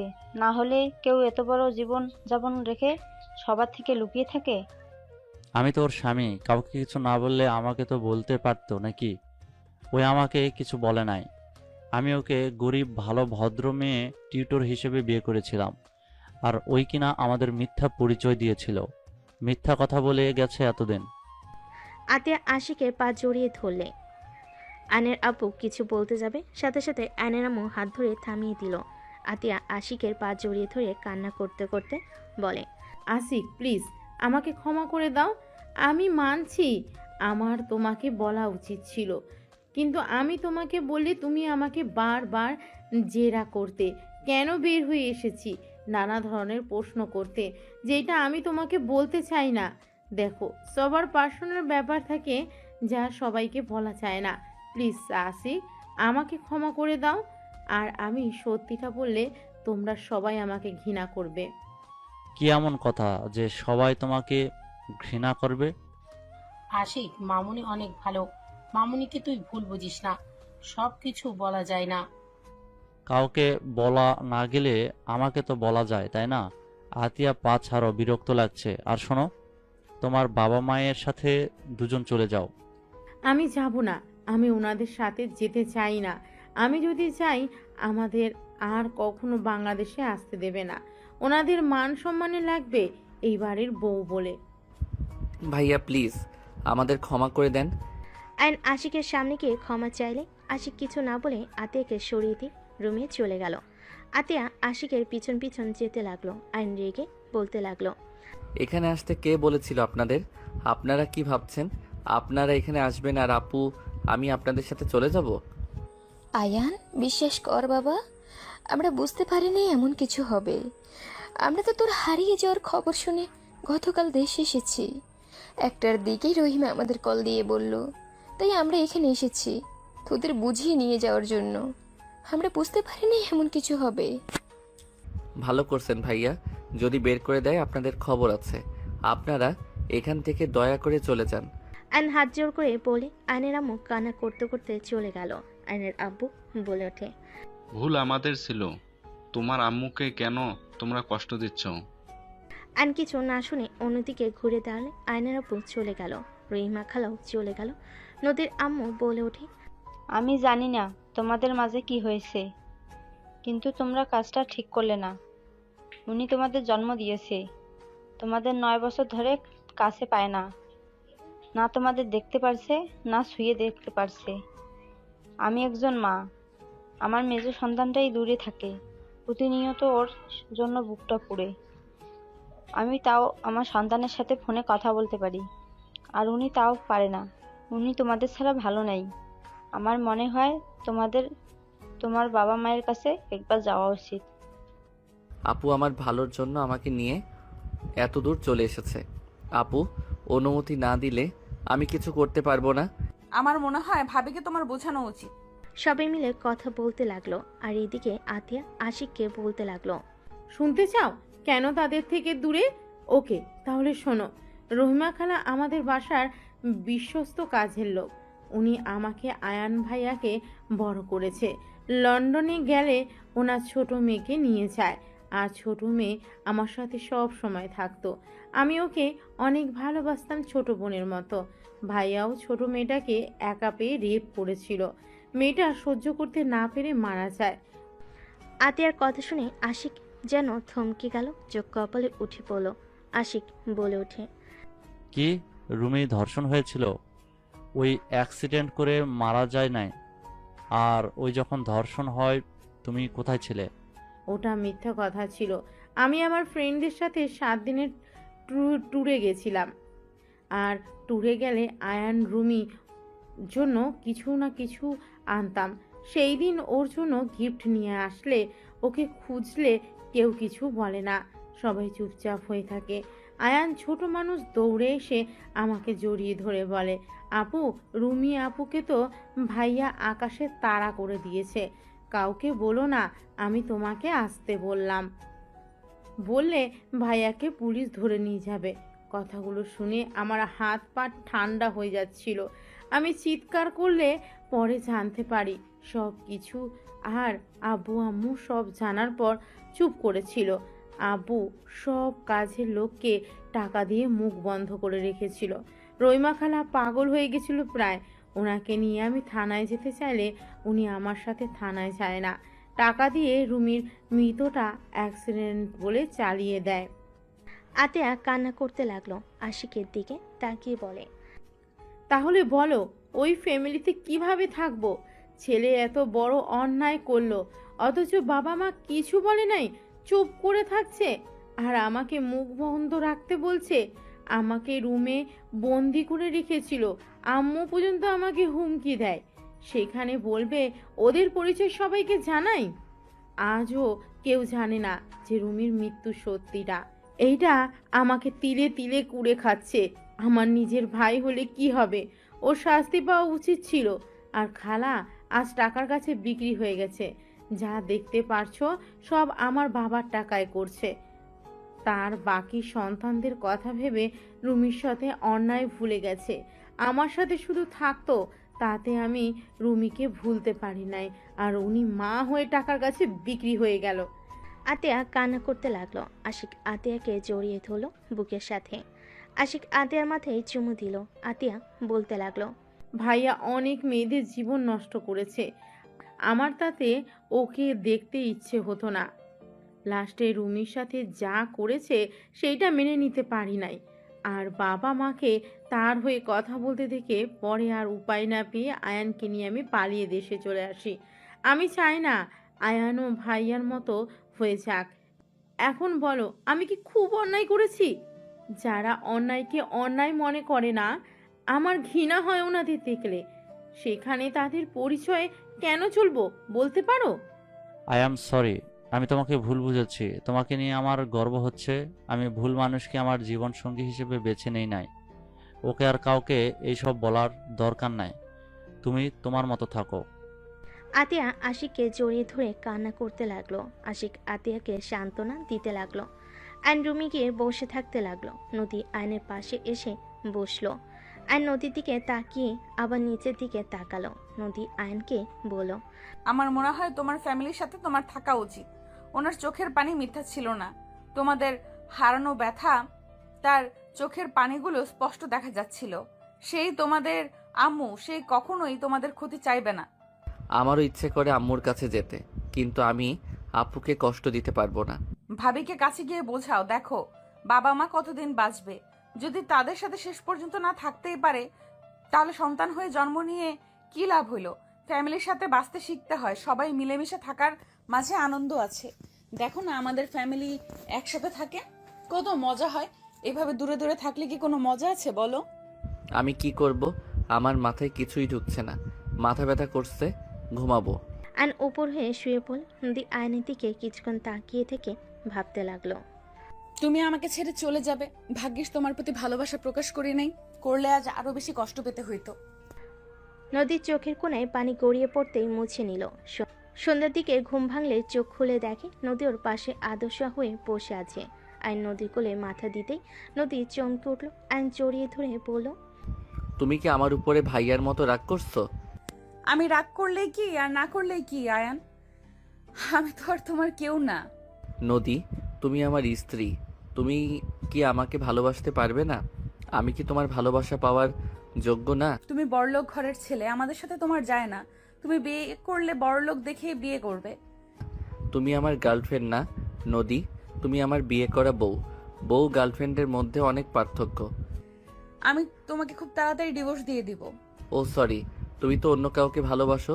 আমাকে ডিভোর্স দিয়ে তার কাছে চলে যাবে নাকি? তোমাকে যখন ওই লোকটা বিয়ে করলো না, তখন তুমি তোমার বয়ফ্রেন্ডকে বিয়ে করতে পারো নাই? কোথায় ছিল তোমার বয়ফ্রেন্ড?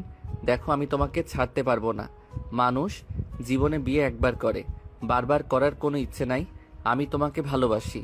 আমি আর কাউকে বউ হিসেবে মেনে নিতে পারবো না। তুমি আমাকে ভালোবাসো না, এটা আবেগের বশে বলছো। তোমার বাবা মা যদি বলে মেয়ে বড় বেশি, ছেলের বউ হিসেবে মানলাম না, তখন তুমি নিজেই আমার হাত ছেড়ে দিবে। আর এখন আমাকে ভালো লাগছে, ভবিষ্যতে আমাকে তোমার ভালো লাগবে না। নদীর কথা শুনে আয়নের রাগ উঠল। আয়ন কোনো কিছু না বলে উঠে পড়ল। আয়ন ওয়াশরুমে চলে গেল। আয়ন মুখে পানি দিয়ে আয়নের দিকে তাকিয়ে থাকতে আয়ন ভাবতে লাগলো, আমাকে ডিভোর্স দিবা তাই না? আগে তোমাকে বাচ্চার আম্মু বানাই, তারপর দেখবো আমাদের ছেড়ে কিভাবে যাও। আর এই ফালতু কথা বলা বের করব। আয়ন দুষ্ট হাসি দিয়ে ফ্রেশ হয়ে বের হইল। নদীর দিকে তাকাতে নদী উঠে চলে গেল। আয়ন নদীর পিছন পিছন যেতে লাগলো। আয়নের পকেটে বাদাম থাকাতে আয়ন একটা বাদাম নিয়ে সোজা নদীর কোমরের দিকে ছুঁড়ে মারল। নদীর ভুর কুচকে পিছনে তাকালে আয়ন শীষ বাজাতে বাজাতে অন্যদিকে তাকিয়ে নিচে নেমে যেতে লাগলো। নদী বলে উঠল, ফাজিল কোথাকার, বেয়াদব ছেলে একটা। নদীর কথা শুনে সবাই নদীর দিকে তাকালো। আয়ন নদীর দিকে তাকিয়ে বলে, এক্সকিউজ মি, আমাকে কিছু বলছেন? থাপ্পড় মেরে দাঁত ফেলে দিব।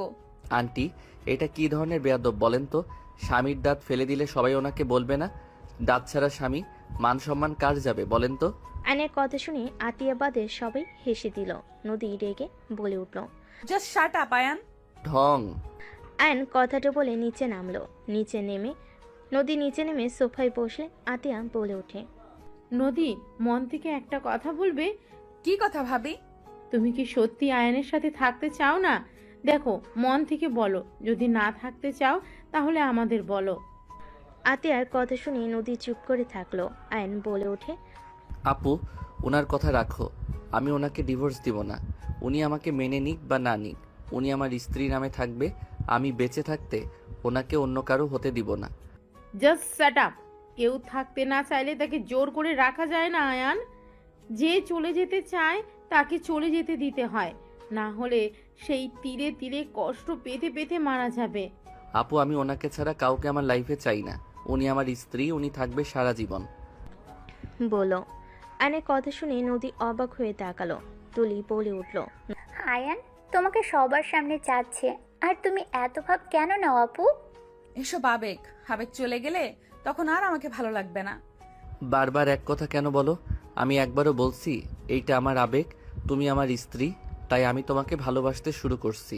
বলতে ভালোবাসি। দেখো, আমি তোমাকে চেয়েছি মানে তোমার আমার হয়ে থাকতে হবে। তোমার বয়ফ্রেন্ড যেই থাকুক আমি তার হতে দিব না। আয়ান, সব কিছুতে জেদ মানায় না। ওই না থাকলে জোর করে কিভাবে রাখবি? ওই আস্তে আস্তে ঠিক আমাকে ভালোবাসবে, এইটা আমার বিশ্বাস। চুপ কর নদী, তুমি ভেবে দেখো। যদি দেখো না থাকা সম্ভব না, তাহলে ডিভোর্স লেটার দিয়ে দিও।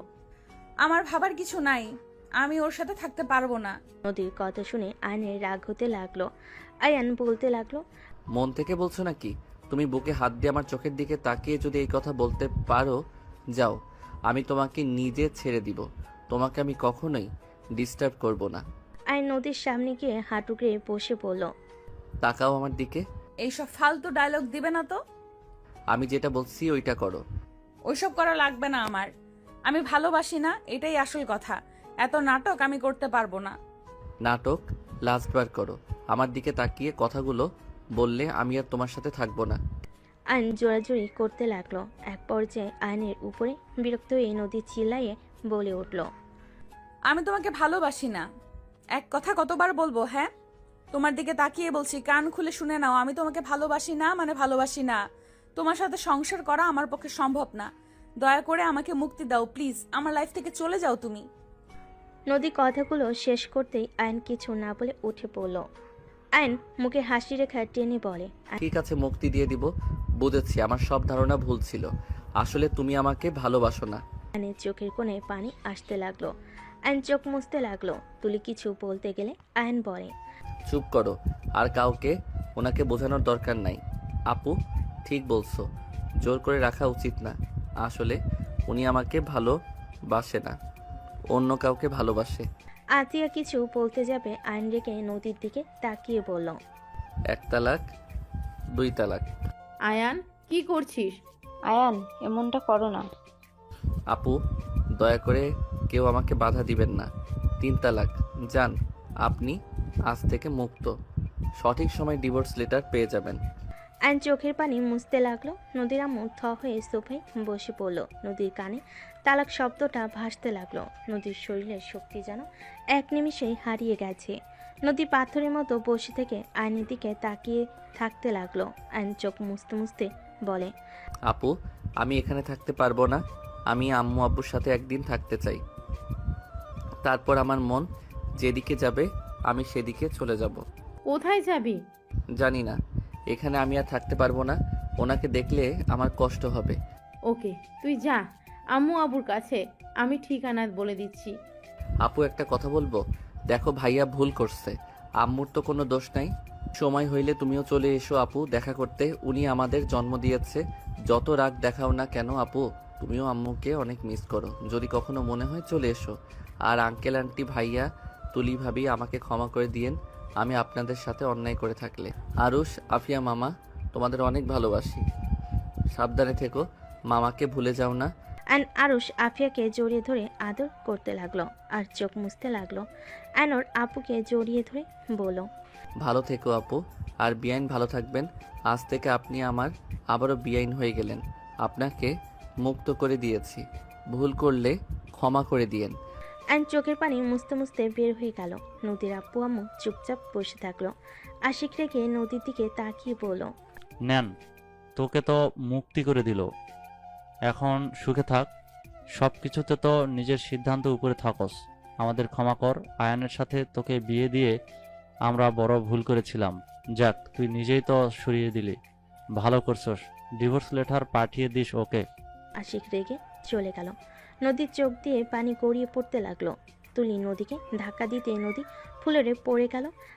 আতিয়া দৌড়ে গিয়ে নদীকে দেখে নদী অজ্ঞান হয়ে গেছে। আতিয়া রূপা ডাকতে লাগলো। তুলি দৌড়ে গিয়ে পানি নিয়ে আসলো। রূপা নদীর মুখে পানি দিতে দিতে বলতে লাগলো, নদী, এই নদী, চোখ খুলো। কি হলো তোমার? চোখ খুলো। নদী, চোখ খোলো। নদীর জ্ঞান ফিরলে নদী উঠে দাঁড়িয়ে গেল। কাউকে কিছু না বলে পাথরের মতো সোজা সিঁড়ি ভেঙে উপরে চলে গেল। রুমে গিয়ে দরজা লাগিয়ে দিয়ে নদীর জোরে চিৎকার দিয়ে হামা করে কান্না করতে লাগলো। নদী কান্না করতে করতে খাটের উপর হয়ে শুয়ে পড়ে। কান্না করতে করতে বলতে লাগলো, আমার এত কষ্ট কেন হচ্ছে? আমি নিজেই তো তোমাকে বাধ্য করলাম। কিন্তু আয়ান, তুমি আমাকে কিভাবে তালাক দিতে পারলে? তুমি আমার মন বুঝেও কিভাবে লাস্টে এটা করতে পারলে? নদী কথাগুলো বিড়বিড় করে কান্না করতে লাগলো। এদিকে আইন ঠিকানা অনুযায়ী চলে গেল। আইন বাসার সামনে গেলে দারোয়ান আইনকে থামিয়ে দিল। আইন বলতে লাগলো, আমাকে যেতে দেন, আমি এই বাড়ির ছেলে। আইনের কথা শুনে দারোয়ান বডিগার্ড হাসতে লাগলো। দারোয়ান বলে ওঠে, ওই ছেলে, এখান থেকে যা। বিরক্ত করিস না, বেশি বুঝলে পুলিশে ধরিয়ে দেব। কথাগুলো বলে একজন আইনকে ধাক্কা দিলে সাথে সাথে এক গাড়ির সাথে ধাক্কা খেলো। ধাক্কা খেয়ে রাস্তায় পড়ে গেল। গাড়ি থেকে সাথে বের হয়ে দৌড়ে আইনের কাছে গিয়ে তুলে পড়ল। আয়ান, তুমি এখানে? আর ওই, আপনারা ওকে ধাক্কা কেন দিলেন? আর একটু হলে কি হতো? দারোয়ান সাথীকে সালাম দিয়ে বলে, ম্যাম, এই ছেলেটা কখন থেকে বিরক্ত করছে? বলে উনি নাকি স্যারের ছেলে। ঠিক তো বলছে, ওই এই বাড়ির ছেলে। সরেন সামনে থেকে। সবাই অবাক হয়ে তাকালো। আইনের পায়ে ধরে ক্ষমা চাইতে যাবে, সাথে সাথে আইন বলে, কি করছেন? আমি আপনার ছোট, আমার পায়ে কেন ধরতে নিয়েছেন? দেখেন, আমি কিছু মনে করি নাই। আপনারা আপনাদের দায়িত্ব পালন করছেন। আইন কথাগুলো বলে সাথে সাথে ভিতরে গেল। সাথীকে আইন ধন্যবাদ দিয়ে দিল। দুজন সদর দরজার সামনে দাঁড়িয়ে কলিং বেলে চাপ দিল। কাজের লোক দরজা খুলে দিল। সাথী আইন একসাথে বাসার ভিতর ঢুকলো। বসার ঘরে যেতেই সবাই আইনকে দেখে অবাক হয়ে গেল। আইনের আম্মু দৌড়ে এসে আইনকে জড়িয়ে ধরে বলে, আয়ান বাপ, তুই এসেছিস? আমি তো বিশ্বাস করতেই পারছি না। আয়ান, তুই আসি করে আসে নাই? না, আমি একা এসেছি। আয়নকে দেখে রাফি দৌড়ে এসে আয়নকে জড়িয়ে ধরে কান্না করে দিল। রাফি কান্না করতে করতে বলতে লাগলো, আয়ানবাবু কেমন আছিস তুই? ভাই আমাকে ক্ষমা করে দে ভাই। রাফি আয়নকে জড়িয়ে ধরে কান্না করতে লাগলো। আয়নকে দেখে সবাই এক এক করে আয়নকে আদর করতে লাগলো। আয়ন সবার সাথে কুশল বিনিময় করলো। আয়নের আব্বু বলে, আয়ান আতিয়া আসবে না? আমি জানি না। আচ্ছা আয়ান, চল রুমে গিয়ে ফ্রেশ হয়ে নে বাবা। আয়নের আম্মু আয়নকে নিয়ে রুমে চলে গেল। 5 বছর পর আম্মু আপুরা আসবে না? সবাই আসবে, তোর বিয়ে আর তোর বোন আসবে না, তা কি হয় নাকি? আপু তো আমার সাথে কথা বলছে না। আসবে, চিন্তা করিস না তো, ওই যে এসে গেছে। অ্যান সদর দরজার দিকে তাকালে আরুষ আফিয়া দৌড়ে এসে অ্যানকে জড়িয়ে ধরলো। অ্যান ওদের আদর করতে লাগলো। আতিয়ার দিকে তাকাতেই নদীকে দেখতে পেয়ে অ্যানের বুকটা কেঁপে উঠল। অ্যানের আব্বু আম্মু ভাবি সবাই নদীর ফ্যামিলির সাথে কথা বলতে লাগলো। অ্যান আতিয়ার কাছে এগিয়ে গেলে আতিয়া কিছু না বলে হাঁটা দিল। অ্যান বলে ওঠে, আপু আমি কি করছি? কেন আমার সাথে এমন করছো? 3 বছর ধরে আমার সাথে ঠিকভাবে কথা বলছো না। ওই আপু কি হয়েছে তোমার? দয়া করে আমার কানের কাছে ভ্যান ভ্যান করবেন না। আপনার বিয়ে, তাই সবাই মিলে খেতে এসেছি, আপনার ভ্যান ভ্যান শুনতে আসি নাই। আতিয়া কথাটা বলে চলে গেল। আর নদীর আব্বু আম্মু তুলি আশিকের সাথে কুশল বিনিময় করলো। নদীর দিকে তাকাতেই নদী মিষ্টি করে হেসে বলে, অভিনন্দন বিআই। ধন্যবাদ। কেমন আছেন? জি আলহামদুলিল্লাহ, অনেক ভালো। ভিতরে আসেন। আন সবাইকে ভিতরে আসতে বলল। আনের আম্মু বলে, আয়ান মামনিদেরকে রুমে নিয়ে যা। ঠিক আছে আম্মু। অ্যান নদী তুলির লাগেজ নিয়ে হাঁটতে লাগলো। দুজন আয়নের পিছন পিছন যেতে লাগলো। তুলি বলে ওঠে, আয়ান, তোমাদের বাসাটা তো বিশাল বড়, এত বড় বাসায় থাকতে ভয় লাগে না? একটু তো ভয় লাগতো, এখন বিয়ে করতে যাচ্ছি, বউ পাশে থাকলে ভয় আসার প্রশ্ন ওঠে না। ও আচ্ছা। হুম।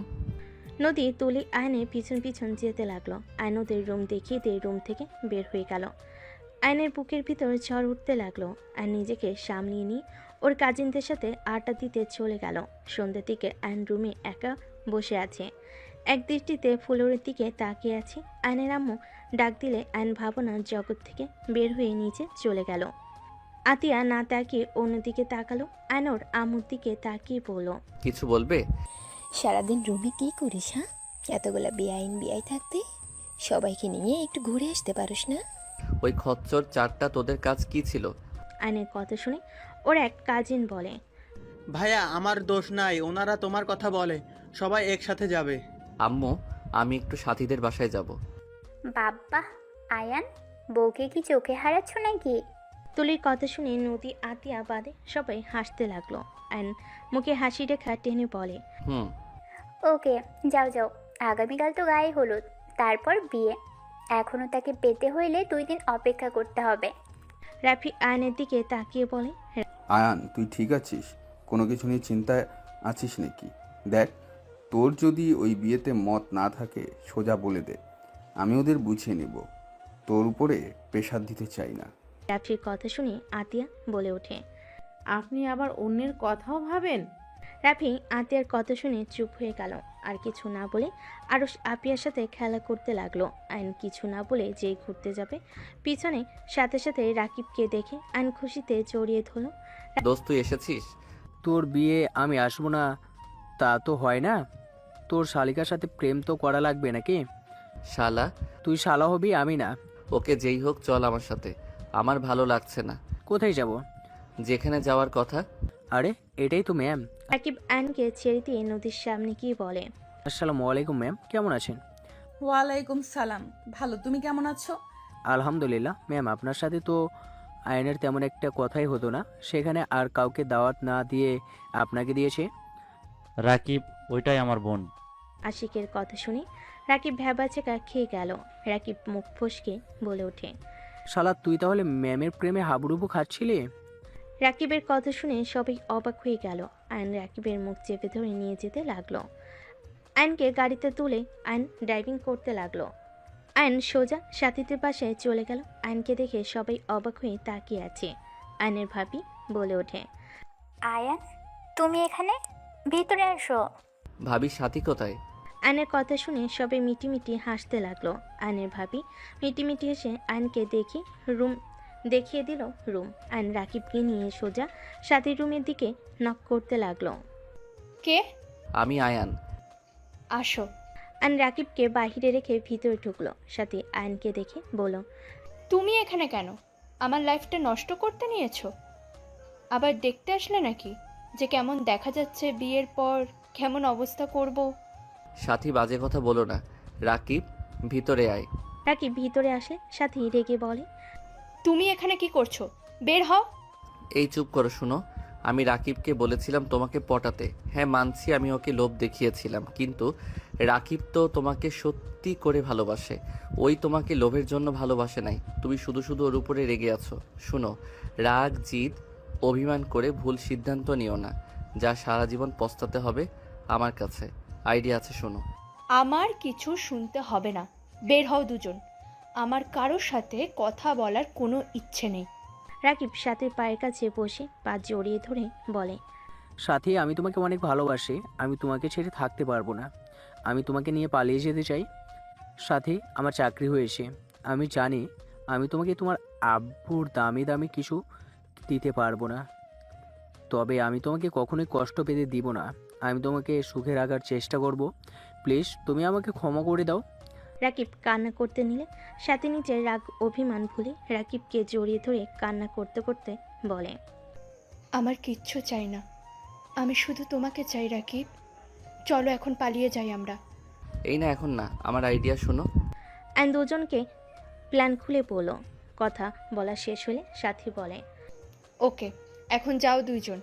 আরে বউ একটু দেখি না। শালা, কাকে বউ বলোস? অথুক্কু, বন্ধুর বউ মানে তো আমারও বউ, আর আমার বউ মানে তো তোর ম্যাম।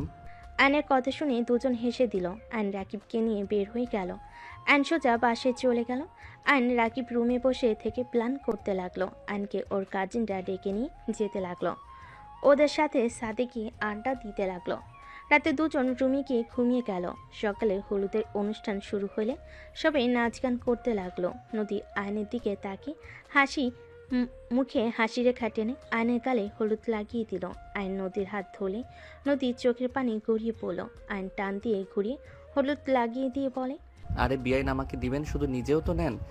আয়ন হলুদ দিয়ে হাসতে লাগলো। সাথে ওর কাজিনরা বন্ধুরা হাসতে লাগলো। গায়ে হলুদের অনুষ্ঠান শেষ হয়ে গেলে সবাই আড্ডা দিতে লাগলো। বিয়ের দিন চলে আসলো। 6টার দিকে বরপক্ষ হয়ে রওনা দিল। আয়ন রাকিব ওর বন্ধুরা সবাই বরের ড্রেস পরেছে। সবাই রুমাল দিয়ে মুখ ঢেকে রেখেছে। সাথীদের বাসার সামনে গেটে নামলে সবাই একসাথে ভিতরে গিয়ে বসে পড়ল।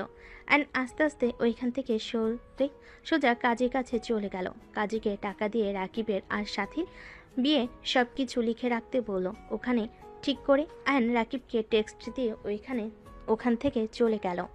অ্যান সোজা ব্রিজের নিচে চলে গেল। অ্যান শেরানি খুলে ফেলে দিল আর আকাশের দিকে তাকিয়ে থেকে ভাবতে লাগলো, আল্লাহ, আমার প্রিয় মানুষটা কেন আমার হয়েও হলো না? সাথীর মতো কেন আমাকে ভালোবাসতে পারলো না? সাথী রাকিবের ধোঁকা জেনেও তোকে কবুল করে নিল, আর আমার ভালোবাসার মানুষের কাছে আমি কি অন্যায় করেছিলাম? কেন সে আমাকে বলল ওই আমাকে ভালোবাসে না? আমি কি সত্যি কারো ভালোবাসা পাওয়ার যোগ্য না? অ্যান চোখের পানি ফেলতে লাগলো। অ্যান সারাত ব্রিজের নিচে গিয়ে কাটিয়ে দিল। সকালে ভোরের আলো ফুটতেই অ্যান ব্রিজের উপরে উঠে পড়ল। রিক্সা নিয়ে বাসে চলে গেল। রিক্সা ভাড়া দিয়ে অ্যান ভিতরে চলে গেল। অ্যান বাসের ভিতরে ঢুকতেই বসার ঘরে গেলে সবাই অ্যানের উপর রেগে কিছু বলবে। তার আগে নদী অ্যানকে দেখে সিঁড়ি থেকে দৌড়ে এসে অ্যানকে শক্ত করে জড়িয়ে ধরে সারা মুখে চুমু দিতে দিতে বলতে লাগলো, আয়ান সারাত কোথায় ছিলে জানো? কত ভয় পেয়ে গেছিলাম। আয়ান, আমি তোমাকে অনেক ভালোবাসি। আমি তোমাকে ছাড়া কাউকে ভালোবাসতে পারবো না। আমি তোমাকে আমার জীবন থেকে বেশি ভালোবাসি। আয়ান, তোমাকে আমার ভালোবাসতে হবে না। আয়ান, তুমি শুধু আমাকে তোমার আশেপাশে থাকতে দিও, আমার তাতেই হবে। তাও তুমি আমার থেকে দূরে যেও না। নদী কথাগুলো বলে হামা করে কান্না করতে লাগলো। সবাই হতভম্ব হয়ে তাকিয়ে আছে। আয়নের চোখের কোণায় পানি গড়িয়ে পড়তে লাগলো। নদী আয়নকে আষ্টে পিষ্টে জড়িয়ে ধরে বলতে লাগলো, আয়ান, আমি কাউকে ভালোবাসি না। আমি তোমাকে ভালোবাসি। আমার কোনো বয়ফ্রেন্ড নাই আয়ান। তুমি সেদিন আমার পুরো কথা না শুনে সোফায় গিয়ে শুয়ে পড়লে। আয়ান, আমি সেই দিন তোমাকে ভালোবাসার কথা বলেছিলাম। তুমি আমাকে বুঝতে পারো নাই। আয়ান, আমি সবার মতো আমার ভালোবাসা আমি প্রকাশ করতে পারি না। তুমি তো আমাকে বুঝেও লাস্টে বুঝলে না আয়ান। আমি তোমাকে অন্য কারো হতে দেখতে পারবো না। নদী কান্না করতে করতে আয়নের পায়ের কাছে বসে পা জড়িয়ে ধরে কান্না করতে করতে বলতে লাগলো, আয়ান প্লিজ আমাকে ক্ষমা করে দাও।